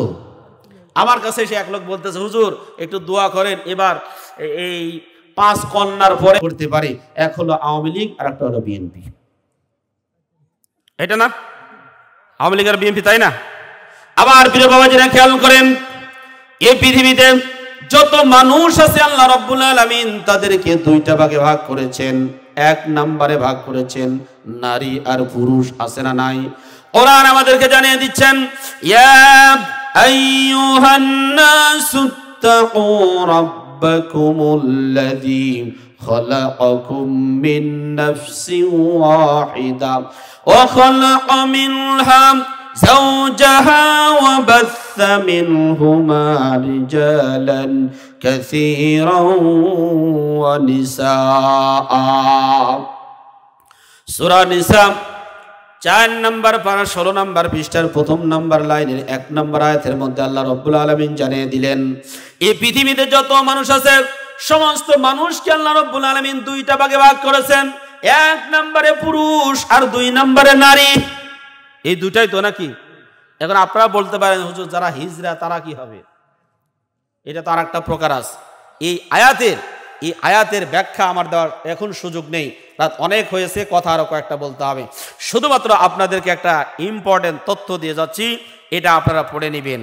সেটা হচ্ছে সূরা বাকারার 35 নম্বর আয়াতের ব্যাখ্যায় এই পৃথিবীতে হিজরা বলতে কোনো জিনিস নেই, এটার ব্যাখ্যা তাফসীর কুরতুবী রাহমাতুল্লাহি আলাইহি সূরা বাকারার 35 নম্বর আয়াতে বলে দিয়েছেন। কারণ হিজরাদের জন্য আসলে কোরআনে কোনো সম্পত্তির বন্টন আছে? মিরাসের বন্টন আছে বাবাজি? নাই। তাহলে এরা তো মায়ের সন্তান, এরা কিভাবে মিরাস পাবে? মিরাসের বন্টনটা হবে এভাবে, যদি এরা মেয়েদের দিকে ধাবিত বেশি হয় তাহলে এদেরকে মেয়ে হিসেবে কাউন্ট করে 1 ভাগ তারা পাবে, আর ছেলেদের দিকে যদি বেশি ধাবিত হয় তাহলে ছেলে হিসেবে সাব্যস্ত করে এদেরকে 2 ভাগ দিতে হবে। কথাকে বোঝা গেছে? একটা সমাধান এখানে দিয়ে দিলাম, আরো বহু ব্যাখ্যা রয়েছে, ওদিকে আমি যাচ্ছি না। তাহলে পৃথিবীতে যত মানুষ আছে কয় ভাগে বিভক্ত? 2 ভাগে। 1 নাম্বার হলো পুরুষ, আর 1 ভাগ হলো নারী। আচ্ছা, এবার যদি আমি বলি আরেকটা ভাগ, 1 ভাগ হলো ভালো আর 1 ভাগ হলো মন্দ। 1 শ্রেণীর মানুষ ভালো আর 1 শ্রেণীর মানুষ হলো খারাপ, 2 ভাগে ভাগ করতে পারলাম। 3 নম্বরে আল্লাহ রাব্বুল আলামিন দলগতভাবে যদি আমরা ভাগ করি, নেতৃত্বের দিক থেকে যদি আমরা ভাগ করি, আল্লাহ রাব্বুল আলামিন 2 ভাগে ভাগ করেছেন। এই পৃথিবীতে যত নেতা আছে সমস্ত নেতাদেরকে আল্লাহ রাব্বুল আলামিন 2টা ভাগে ভাগ করেছেন। কোরআনুল কারীম আমাদেরকে জানিয়ে দিচ্ছেন, রব্বুল আলামিন তিনি আমাদেরকে জানিয়ে দিলেন, কি জানিয়ে দিলেন? ওয়াজআলনাহুম আইম্মাতান ইয়াদউনা ইলান নারি ওয়া ইয়াওমাল কিয়ামাতি লা ইউনসারুন। সূরা কসস 4 নম্বর রুকু 20 নম্বর পারা 9 নম্বর পৃষ্ঠা 9 নম্বর লাইনের 41 নম্বর আয়াতের মধ্যে আল্লাহ রাব্বুল আলামিন জানিয়ে দিলেন, আর আমি তাদেরকে ফেরাউন, হামান, কারুন এদেরকে আমি নেতা বানিয়েছি। এই সমস্ত নেতাগুলো মানুষদেরকে আহ্বান করে জাহান্নামের দিকে নিয়ে যায়। এমন নেতা আছে না নাই? এই বাংলার জমিনে এমন বহু নেতা রয়েছে যেই নেতা নিজেও নামাজ পড়ে না, অপরকে নামাজ পড়ার জন্য নির্দেশনা দেয় না। এই নেতার দিনের বেলা চরিত্র একরকম, রাত্রে বেলায় চরিত্র ভিন্ন রকম। এই নেতার আবার আমরা স্লোগান দিই, আমার ভাই তোমার ভাই, উল্লুক ভাই ভাল্লুক ভাই। উল্লুক ভাইয়ের চরিত্র ফুলের মতো পবিত্র, নামাজ পড়ে না 1 ওয়াক্ত, গাঁজা খায় 5 ওয়াক্ত। কথা কন, আছে না নাই? উল্লুক ভাইয়ের চরিত্র ফুলের মতো পবিত্র, গাঁজা খায় 5 ওয়াক্ত, নামাজ পড়ে না 1 ওয়াক্ত। এরকম নেতা আছে না নাই? জোরে বলেন, আছে না নাই? এ বাংলার মুসলমান ভালো মতো মনে রাখেন, মিশকাত মুসলিম শরীফের হাদিস, ইদা মুদিহাল ফাসিকু তাহতাযাল আরশু, যখন একজন দুরাচার ব্যক্তি, খারাপ চরিত্রের ব্যক্তির প্রশংসা করা হয় তখন স্বয়ং আসমানে আরশ পর্যন্ত কেঁপে যায়। এ নেতার তাহতাযুল আরশ, আরশ পর্যন্ত কেঁপে যায়। নেতার চরিত্র একরকম, রাত্রিবেলায় আমি আপনি জানি না, আমি আপনি তার ব্যাপারে এত সুন্দর স্লোগান দিচ্ছি না। নেতার চরিত্র আগে জানতে হবে। নেতা রাত 12টার সময় 1টার সময় ঘুমায়, আর ঘুম থেকে উঠে সকাল 10টার সময় উঠে তাহাজ্জুদে নামাজ পড়ে। আছে না নাই? আমি কি অবাস্তব বলছি না বাস্তব? আপনাদের মনে হয় খারাপ লাগতেছে কারো কারো, না খারাপ লাগার কথাই, কারণ এ সংখ্যাও কম না। তবে ভালো মতো মনে রাখবেন, 1 শ্রেণীর নেতা, এই যে সূরা কসসের 41 নম্বর আয়াত ভালো মতো মনে রাখবেন, 20 নম্বর পারা 9 নম্বর পৃষ্ঠা সূরা কসসের 41 নম্বর আয়াত। বাবাজি এই যে দেখেন, ওয়াজআলনাহুম আইম্মা, ইমামের বহুবচন আইম্মা আসে, আলেম থাকলে ভালো বুঝতে পারবেন, ইমামের বহুবচন আইম্মা আসে। আমি তাদেরকে, এই সূরা কসসের মধ্যে কয়েকজন ব্যক্তির চরিত্র নিয়ে আলোচনা করা হয়েছে, 2টা দল নিয়ে আলোচনা করা হয়েছে। একটা হলো ইসলামী দল, আর একটা হলো কাফেরের দল। একটা হলো মুসার দল, আর একটা হলো ফেরাউনের দল। এই 2টা দলের আলোচনা করা হয়েছে। ফেরাউনদের কথা বলা হচ্ছে, তাদেরকে আল্লাহ নেতা বানিয়েছে, জাতির নেতা বানিয়েছে। ইয়াদউনা ইলান নার, তারা মানুষদেরকে নার মানে জাহান্নাম, আগুন, জাহান্নামের দিকে ডাকতে থাকে। ওয়া ইয়াউমাল কিয়ামাতি লা ইনসারুন, কিয়ামতের দিন এরা সাহায্য প্রাপ্ত হবে না। তার মানে বুঝতে পারলাম, এই সমাজে 1 শ্রেণীর নেতা আছে যারা মানুষদেরকে আহ্বান করে করে জাহান্নামের দিকে নিয়ে যায়। আমার প্রিয় বাবাজিরা, এখান থেকে শিক্ষা হলো, যারা কোরআনের আইন বাদ দিয়ে, যারা কোরআনের দিকে আহ্বান করা বাদ দিয়ে, যারা স্বামীর বিধান, যারা ভাবির বিধান, যারা বাবার বিধানের দিকে আহ্বান করে, ওরা জাহান্নামের দিকে আহ্বান করে, ওই নেতাদের অনুসরণ করা যাবে না। পক্ষান্তরে আল্লাহ রাব্বুল আলামিন আরেকটি জায়গায় তিনি বর্ণনা করলেন, ওয়াজআলনাহুম আইম্মাতান ইয়াহদুনা বিআমরিনা ওয়া আওহাইনা ইলাইহিম ফিআলাল খায়রাত। মুরব্বি দেখেন তো, ওয়াজআলনাহুম আইম্মা আছে না নাই? ওখানেও ছিল ওয়াজআলনাহুম আইম্মা, এখানেও দিয়েছেন ওয়াজআলনাহুম আইম্মা। এটা সূরা আম্বিয়া, খেয়াল করেন, সূরা আম্বিয়ার 5 নম্বর রুকু 17 নম্বর পারা 7 নম্বর পৃষ্ঠার 1ম নম্বর লাইনের 73 নম্বর আয়াত। আল্লাহ রাব্বুল আলামিন তিনি বলছেন, আমি তাদেরকে নেতা বানিয়েছি। তাদেরকে মানে সূরা আম্বিয়ার মধ্যে 10 জন নবীর আলোচনা করা হয়েছে। সুবহানাল্লাহ কবেন না? কয়জন নবী? 10 জন নবী। নবীদেরকে আল্লাহ নেতা বানিয়েছেন। নবীদেরকে কি বানিয়েছেন? নেতা বানিয়েছেন। এই নেতাদের কাজ কি? বোতল খাওয়ানো শেখানো, নাকি আগরবাতি লাগানো শেখানো? আগরবাতি বোঝেন তো? হ্যাঁ হ্যাঁ, K2 কি K2 এগুলো লাগানো শেখানো, এটা না। ওয়াজআলনাহুম আইম্মা, আর আমি তাদেরকে নেতা বানিয়েছি, ইয়াহদুনা বিআমরিনা, তারা আমার নির্দেশ ক্রমে মানুষদেরকে হেদায়েত করে। সুবহানাল্লাহ। ওয়া আওহাইনা ইলাইহিম ফিআলাল খায়রাত, আর তাদেরকে আমি বলেছি কল্যাণমূলক কাজ করার জন্য, মানুষের সাথে ভালো ব্যবহার করার জন্য, খারাপ আচরণ যেন তারা না করে। এই যে বিজিএফ এর কার্ড আসে, ইলিফের গম আসে, এই ইলিফের গম বিজিএফ এর কার্ড একটাও তারা নিজের নামে নিতে পারবে না। অথচ আমরা এই সমাজে দেখেছি, আমাদের সিরাজগঞ্জে আছে একজন চেয়ারম্যান তার শালার নামে 43টা কার্ড করেছে। সুবহানাল্লাহ কর। শালার নামে কয়টা কার্ড? 43টা কার্ড করেছে। আছে না নাই? জোরে বলেন, আছে না নাই? এবার বলছে ওই ইকামাস সালাহ, তারা নামাজ কায়েম করবে, ওয়া ইতাআজ যাকাত, তারা যাকাত ভিত্তিক অর্থ ব্যবস্থা পালন কায়েম করবে, ওয়া কানু লানা আবিদিন, এরা হলো আমার বান্দা। তাহলে আমরা নেতা পেলাম কয় প্রকারের? সবাই বলেন নেতা কয় প্রকারের? সবাই একসাথে বলেন কয় প্রকারের? আরো জোরে, জোর হলো না, জোরসে মারো। ফজরের ফরজ নামাজ কয় রাকাত? তাহলে নেতা কয় প্রকার? 2 প্রকার। এক প্রকারের নেতা মানুষদেরকে জাহান্নামে নিয়ে যায়, আর এক প্রকারের নেতা মানুষদেরকে ডেকে ডেকে জান্নাতের দিকে নিয়ে যায়। এবার আপনাদের কাছে আমার প্রশ্ন, আপনারা কি যেই নেতা জান্নাতের দিকে পথ প্রদর্শন করে তাদের সাথে থাকবেন, না যারা জাহান্নামের দিকে নিয়ে যায় তাদের সাথে থাকবেন? কাদের সাথে? তাহলে 1 নাম্বার হলো যেই নেতা নিজে নামাজ পড়বে, অপরকে নামাজ পড়ার জন্য বলবে। যেই নেতা নিজে ইসলামী আন্দোলন করবে, কোরআনের আইন বাস্তবায়ন করার জন্য চেষ্টা করবে, অন্যদেরকে কোরআনের আইন বাস্তবায়ন করার জন্য চেষ্টা করবে, ওই নেতার আনুগত্য ছাড়া কোনোদিন জান্নাত পাওয়া যাবে? কথা ক্লিয়ার? তাহলে নেতা পেলাম কয়টা? 2 প্রকারের নেতা। এবার আসুন দল কয় প্রকারের আছে। আমি কোরআন ছাড়া কি অন্য কিছুতে বলছি? আপনারা কি মন খারাপ করছেন? আমি খুব সংক্ষেপে একটু দিয়ে যাচ্ছি, যেহেতু রাত অনেক হয়েছে, খুব তাড়াতাড়ি বলে যাচ্ছি। আমার প্রিয় বাবাজিরা একটু খেয়াল করেন, এ পৃথিবীতে যত প্রকারের দল আছে, বাংলার এই জমিনে প্রায় 100 প্রকারের দলের চাইতে বেশি দল রয়েছে। ইসলামী দল অনেকগুলো রয়েছে, অন-ইসলামিক দল অনেকগুলো রয়েছে।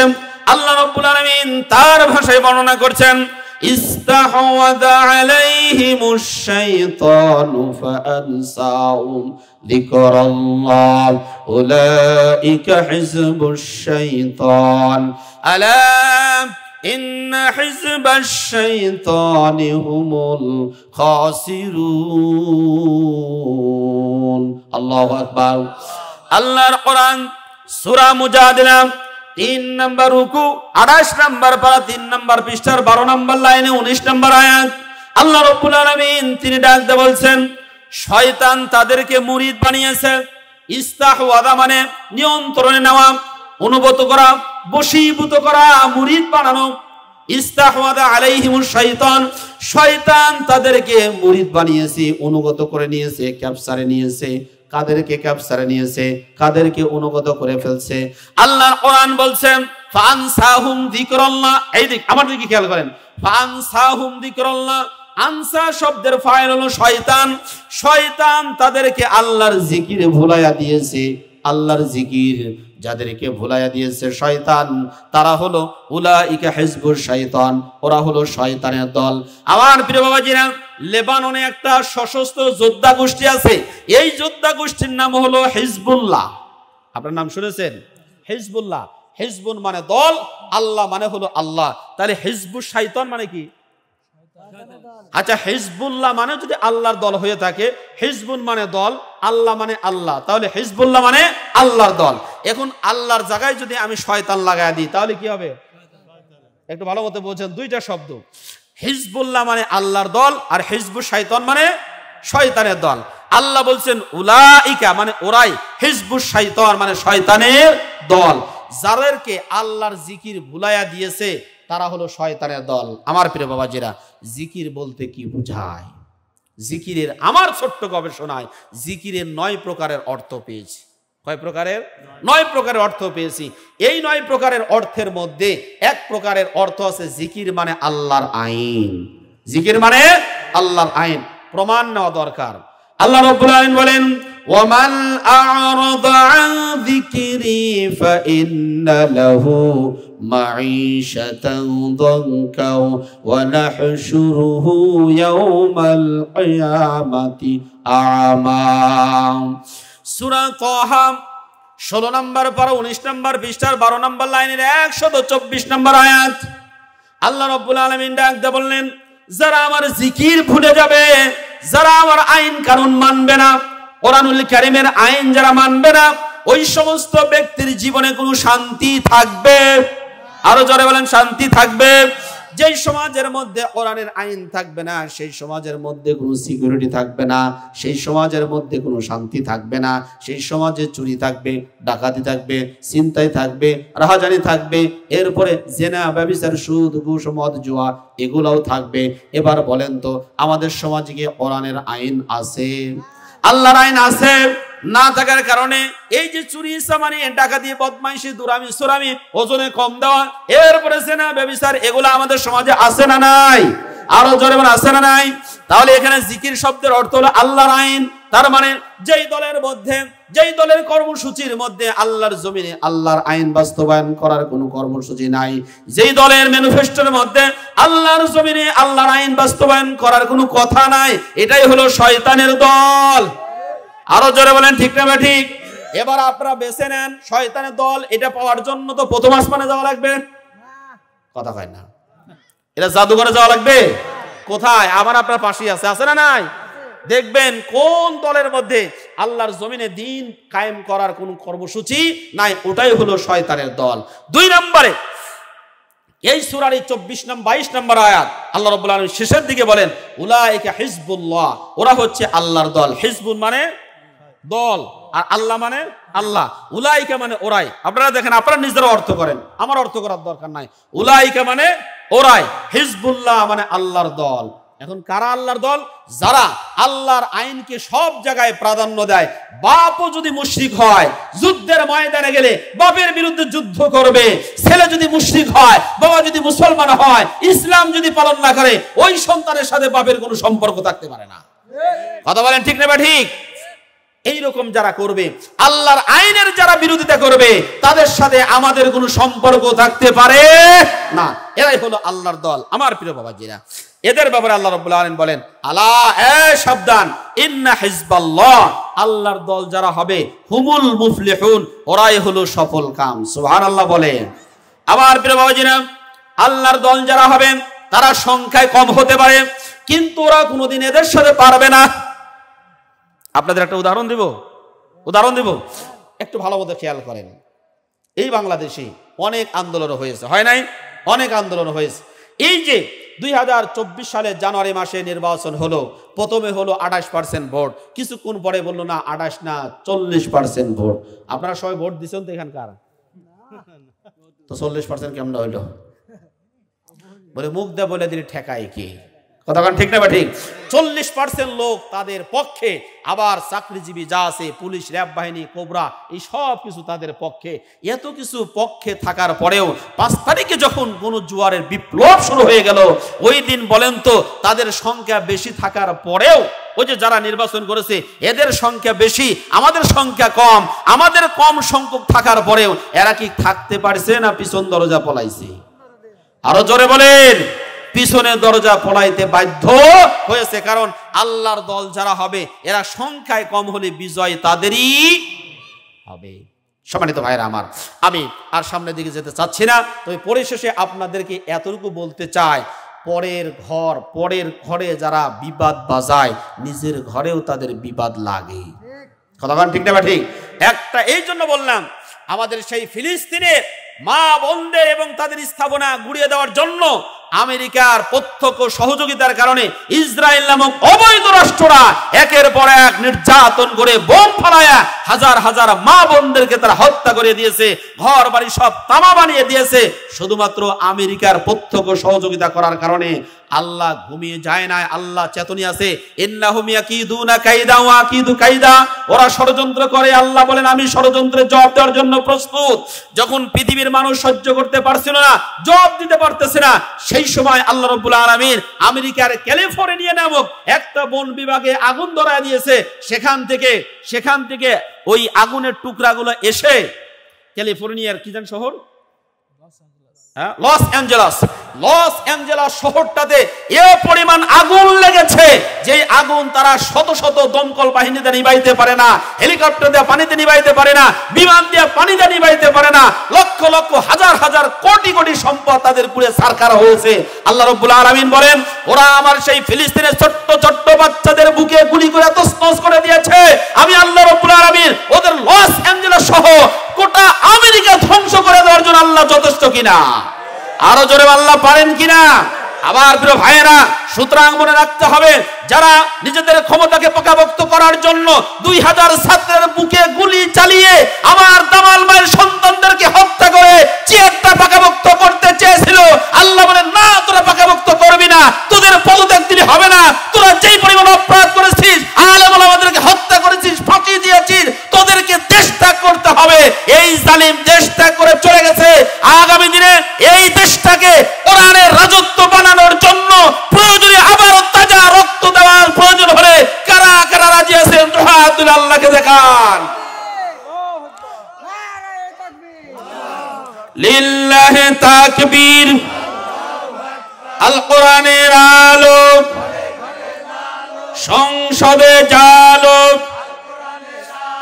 কোরআন হাদিস যেখানে, কোরআন হাদিস নাই যেখানে, মদ জুয়া যেখানে, চাঁদাবাজি যেখানে, নারায়ে তাকবীর। আমার প্রিয় বাবাজিরা, এই জন্য বলেছে যে মান হাফারা হুফিরা, যে পরের জন্য গর্ত খোদে ওই গর্তের মধ্যেই সে পড়ে। জোরে বলেন ঠিক না ঠিক? সুতরাং এই 16-17 বছর পর্যন্ত ইসলাম পন্থী সহ অন্যদের উপরে যে পরিমাণ জুলুম নির্যাতন করেছে, আল্লাহ রাব্বুল আলামিন কি এর প্রতিশোধ নেবে না? জোরে বলেন নেবে না? আল্লাহর একটা সুন্নত আছে, এই সুন্নতের বাইরে আল্লাহ কখনো যান না। আল্লাহ ধরে না। ইন্না বাতশা রাব্বিকা লাশাদীদ, আল্লাহর ধরো বড় কঠিন। যেদিন ধরবেন সেদিন আর বিন্দু পরিমাণেরও ছাড়বেন না।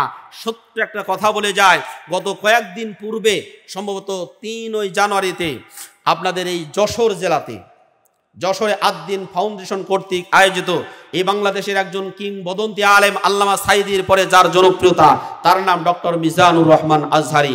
তিনি সেই মাহফিলে এসেছিলেন। প্রায় 20 থেকে 25 লক্ষ লোকের সমাগম হয়েছিল। বাংলাদেশের এমন কোনো প্রধানমন্ত্রী, ব্যারিস্টার, জজ নাই যারা আসলে এরকম লোক হয়। কথা ঠিক না ঠিক? হ্যাঁ, দলীয় প্রোগ্রাম হলে সেখানে যাতায়াতের ভাড়া দেওয়া লাগে, প্যাকেট দেওয়া লাগে, আরো কত কিছু। তারপরেও সমাবেশ পর্যন্ত যায় না, ফাঁকে নেমে দেয়, কয় বিটির বাড়ি যা ঘুরে আসি। কথা বলেন ঠিক না ঠিক? টাকা 500 পাইছি, প্যাকেট একটা হয়েছে, এবার বিটির বাড়ি যা ঘুরে আসে, সমাবেশ ওরা করুক গা। কিন্তু মিজানুর রহমান আজহারের মাহফিলে আগের দিন লোক দোলা বেঁধে নিয়ে এসে, দোলা নিয়ে এসে এই সামনে বসে দোলা খায়, যাতে পেশাব পায়খানা কিছুই না আসে, হুজুরকে সামনে থেকে দেখবে, আলোচনা শুনবে। এই যে গত পরশুদিন হয়ে গেল লালমনির হাটে, তাই না? লালমনির হাটে হয়ে গেল, প্রায় সেখানেও 25 থেকে 26 লক্ষ লোকের সমাগম হয়েছিল। উনি এসে ওই সময় বলেছিলেন, এক দল খেয়ে গেছে, আর এক দল খাওয়ার জন্য প্রস্তুত হয়েছে।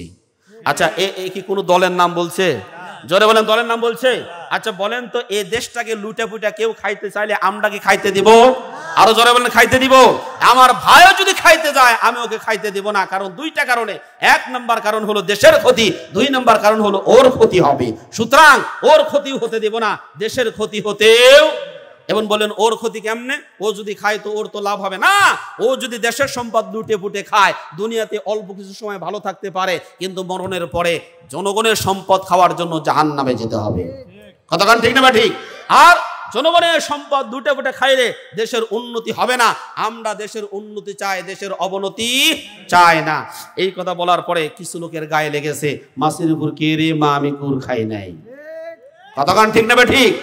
আর সে বলেছে, একজন বলেছিল ওই যে কি জানে আজহারি মাঝহারি আছে, সে বলেছে এক দল খেয়ে গেছে আর এক দল লুটে পুটে খাওয়ার জন্য প্রস্তুত আছে। এইরকম একজন কিংবদন্তি আলেমের নাম যারা ব্যঙ্গাত্মক ভাবে নেয়, আল্লাহ তাআলা সেই আলেমকে যারা অপমানিত করে, আল্লাহ রাব্বুল আলামিন তাদেরকে অতি তাড়াতাড়ি অপমানিত করেন। এই কথা যে বা যারা বলেছে, কয়েকদিনের মধ্যেই উচিত শিক্ষা জনগণ তাদেরকে দিয়েছে। কতক্ষণ ঠিক না ঠিক? সুতরাং আলেম ওলামাদেরকে যারা বেইজ্জতি করবে, আমরা যদি কিছু নাও বলি, আল্লাহর আসমান থেকে তাদের জন্য বেইজ্জতি, লাঞ্ছনা, গঞ্জনা অবশ্যই আসবে। কথা বলেন ঠিক কিনা? এজন্য আলেমের সাথে কোনো দুশ্মনী নাই, আলেমের সাথে কোনো আমাদের শত্রুতা নাই।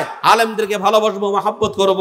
আমরা যদি কিছু করতে নাও পারি, কমপক্ষে তাদের পক্ষে থাকবো। রাজি আছেন ইনশাআল্লাহ? আবার প্রিয় বাবাজিরা, তাহলে যতটুকু আলোচনা করলাম, যে বিষয়টা নিয়ে আলোচনা করতে চেয়েছিলাম ওদিকে যেতে পারলাম না, অন্যদিন আলোচনা করব। যে বিষয়গুলো নিয়ে আমি আলোচনা করলাম তার সার নির্যাস হলো এই, আল কোরআনের আইনের দরকার আছে না নাই? জোরে বলেন, দরকার আছে না নাই? আল কোরআনের আইন থাকলে লাভটা কি, না থাকলে ক্ষতিটা কি, এই বিষয়টা উত্থাপন করেছি। এই পৃথিবীতে সব কিছুকে অ্যানালাইসিস করলে দুই ভাগে ভাগ করা যায়। মানুষ কয় ভাগে ভাগ করেছি? দুই ভাগে, এক ভাগ পুরুষ আর এক ভাগ মহিলা। এরপরে নেতা কয় ভাগে ভাগ করেছি? এটা প্রত্যেকটা আয়াত দিয়েছি কিনা? সূরা কসসের 41 নম্বর আয়াত, সূরা আম্বিয়ার 73 নম্বর আয়াত। নেতা দুই প্রকার, এক প্রকারের নেতা মানুষকে জাহান্নামে নিয়ে যায়, আর এক প্রকারের নেতা মানুষকে জান্নাতে নিয়ে যায়। এরপরে দল দুই ভাগে ভাগ করেছি, এক প্রকারের দল যারা কোরআনের আইন বাস্তবায়ন করতে চায়, আর এক প্রকারের দল যারা শয়তানের আইন বাস্তবায়ন করতে চায়। যারা শয়তানের আইন বাস্তবায়ন করতে চায় এরা হলো শয়তানের দল, আর যারা কোরআনের আইন বাস্তবায়ন করতে